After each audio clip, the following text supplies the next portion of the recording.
I grew up in a Christian background. My parents were missionaries with Camp Crusade for Christ, and I went to Sunday school, had a lot of Christian family friends, and went to prayer meetings and all of that. As I grew older and older, I became more and more rebellious, and I would just the things of God and the Bible and the Sunday school and all of that just didn't mean so much to me. It wasn't fun. It didn't give me any kind of purpose, and I just didn't feel the need for it. By the end of 10th standard, I was addicted to cigarettes. Things just got worse and worse from then on. And by 11th standard, I was smoking weed and drinking with my friends and going outside and doing all kinds of crazy stuff, going to clubs, going to pubs, and getting into bar fights and just partying and just wasting away life basically. I remember there would be times when I wouldn't even come home for 4 days. And all of this because I was searching for something in life. I was searching, I was looking for joy, I was looking for peace, I was looking for purpose in the wrong places.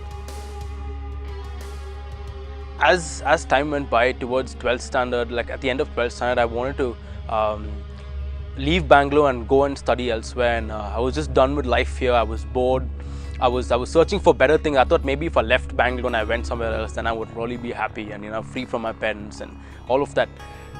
But it didn't. It clearly wasn't. I left Bangalore. I went to study outside. I had friends. I had more alcohol. I had more weed, more cigarettes, more whatever I wanted was there for me. There were more clubs. There were better clubs to go to, better parties to go to, and the more I would do that, the more empty I would feel inside. It was like I kind of like went searching all over the place, and I ended up with nothing.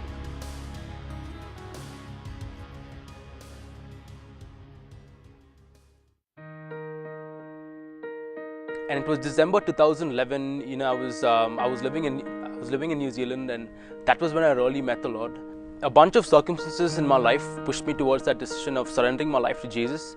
But it was a gradual process, because even while I was there and I attended a church, I was still struggling with other things in life. But it wasn't from the heart. And it was then when my friend from my life group there, he reached out to me and he's like, hey, why don't you come and stay with me and stuff. And that was one of the first times that I actually started spending time with God, started valuing prayer and reading the Bible.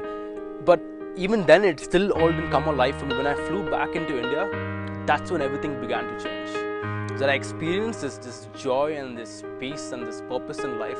There was nothing that I'd ever experienced before. It was like I searched my whole life for it when I had it like staring at me in the face, and I was never able to see it. I was still experiencing God, and I saw so many changes in my life. I quit everything. I stopped smoking. I stopped drinking.